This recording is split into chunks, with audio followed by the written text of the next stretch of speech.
സ്റ്റാർട്ടായോ? ആ camera. Hello, ഇത് Liverpool വെള്ളയടി വേണ്ട, കുറെ പേരെ കാണാൻ പോണല്ലേ. ഇത് ലിവർപൂൾ നൈറ്റ് ഔട്ടിന്റെ ഒരു പ്രത്യേക വീഡിയോയാണ്. നമ്മുടെ മുന്നിൽ കാണുന്നത് നിതിനും നിതിന്റെ ഗേൾഫ്രണ്ട് ജിൽസുമാണ്. ജിൽസിനെ നമുക്കൊന്ന് ഇച്ചിരി തുറന്നിട്ട് കഴിഞ്ഞാൽ കൊള്ളാം. ജിൽസും നിതിനുമാണ് ഈ നടന്നുകൊണ്ടിരിക്കുന്നത്.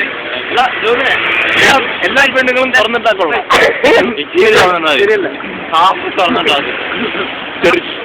തുറന്നിട്ടാ മതിയല്ലേ? പക്ഷെ മുഴുവൻ തുറന്നിട്ടാ കൊള്ളൂല, അതല്ലേ? അത് പിന്നെ അങ്ങനെയാണല്ലോ, ഇല്ലയോ? ഫ്രണ്ട് നടന്നു വന്നത് റോഷനെ കാണാം. മുമ്പിൽ അവന്റെ ബാഗ് ഉണ്ടോ? അവനും ബാഗ് എടുത്തോ? റോഷൻ തുണിയെല്ലാം മൂരി തോളത്തിട്ടുകൊണ്ടാണ് പോകുന്നത്.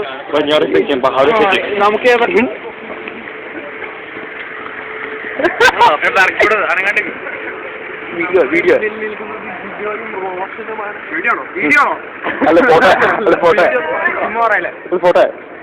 മുന്നിലുള്ളത് ഡോണും എമിലുമാണ്. എമിൽ എന്താണ് ഈ കാണിക്കുന്നത്? തൂറാൻ മുട്ടിട്ട് ഇങ്ങനെയൊക്കെ കാണിക്കുന്നത്. നമ്മുടെ മുന്നിൽ നിൽക്കുന്നത് ജോബിനാണ്. ജോബിൻ എന്താണ് പറയാനുള്ളത്? എന്തെങ്കിലും പറയാനുണ്ടോ? ഉണ്ടെങ്കിൽ ഇംഗ്ലീഷിൽ മാത്രമേ പറയാവൂ. ഇംഗ്ലീഷിൽ ഞങ്ങൾ ഇവിടെ ഫുൾ വെള്ളം അടിച്ചിരിക്കുകയാണ്. ഞങ്ങൾക്ക് ഇവിടെ എന്നെ ചെയ്യുന്നതെന്ന് പോലും അറിയില്ല. എന്തൊക്കെ ഉണ്ടാവും നടക്കുന്നവർ ഫുൾ വെള്ളമാണ്. ഈ നടക്കുന്നവന്മാരാണ് ഫുൾ വെള്ളം. എല്ലാവരും ബോൾക്കായിട്ട് നടക്കണം. ആ കൂട്ടിട്ട് പോകുന്നതിന് അവൻ എന്നെ ചെയ്യുന്നൊന്നുമില്ല, അവനറിയില്ല. എന്റെ കൈ ആടാൻ തുടങ്ങിയിരിക്കുകയാണ് ഇപ്പോൾ. ക്യാമറ ഏതായാലും ബളുബളുന്നായി തുടങ്ങിയിരിക്കുകയാണ്.